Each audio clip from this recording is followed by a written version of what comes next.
Joining me right now is J.D. Hayworth, not only, of course, former congressman, but also host of Newsmax Prime, which follows this show every Monday through Friday at 8 p.m. Eastern. J.D., how are you, sir? Steve Areno, I'm happy to be with you, and of course looking forward to Newsmax Prime, and then of course the weekend. It's going to be great. Well, we're going to do this. We're going to try to do this every Friday, so whenever we speak, we're all going to be in good moods because it is on the cusp of the weekend, so that's going to be good. Now, before we get to the kind of a little weekend review and a look ahead to next week, you got a very important guest tonight, a guy who's running in the primary to try to take away the seat of Congressman Paul Ryan.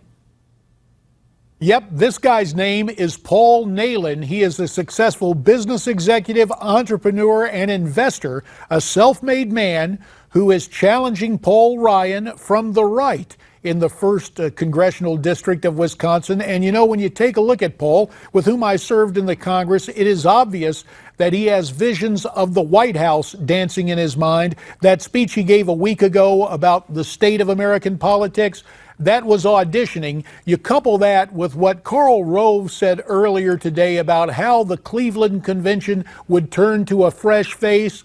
Get ready. They're trying to fix this thing for Paul Ryan, but he better pay attention to what's going on at home. Paul Nehlen will make the case why the 1st District of Wisconsin needs a new member of Congress. You know, we saw it happen to Eric Cantor.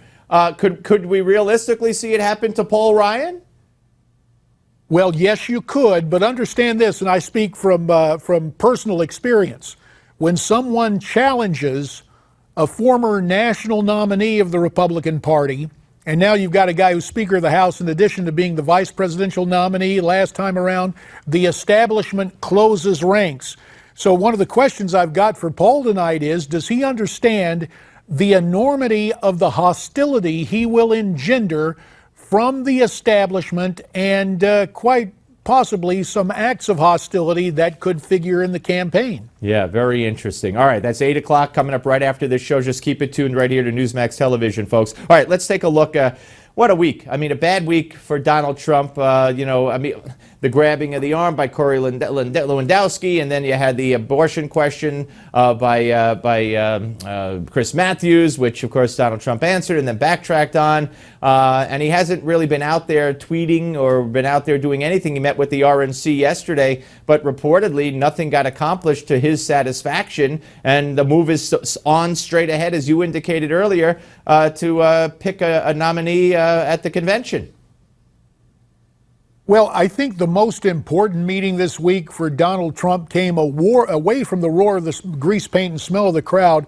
It was a sit-down over on Capitol Hill, not at the Republican National Committee, but with members of Congress and other policy experts. And this will be the true test for Donald Trump. In fact, it's a true test for anyone who aspires to leadership. Can you listen? Can you take advice? And can you prepare to discuss cogently and clearly policy concerns, whether they are social or financial or cultural or in terms of our national security? That is the challenge. That is the transition that Donald Trump has to make, and we will see if he will do it. And understand this, it's not only for Trump. It happened before for other people. Bill Clinton, the so-called comeback kid on the left side of the aisle back in 1992, and others. Nixon, the selling of the president in 1968, the new and improved Nixon. So those things have existed before in American politics. Now it's Trump's turn to either rise to the occasion or fall by the wayside. All right, and of course, next Tuesday is a big Wisconsin primary. We'll have extended election coverage hosted by you on Tuesday night. But quickly, we got 30 seconds. Hillary, and how big was that, her putting her finger in the face of that Greenpeace Bernie Sanders supporter and scolding her? Imagine Trump's finger in the face of a young woman.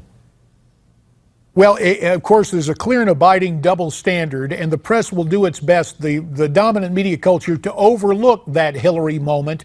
But they are far too common. They will become more frequent as she really feels the heat, both from the Justice Department and, quite frankly, from Bernie Sanders' campaign. Yep. So look for more of this in the days ahead. All right, J.D., great to talk to you, sir. Stay tuned, folks. Don't go away. J.D. is coming up next, and we're back with your phone calls next, right here at the Steve Malzberg Show.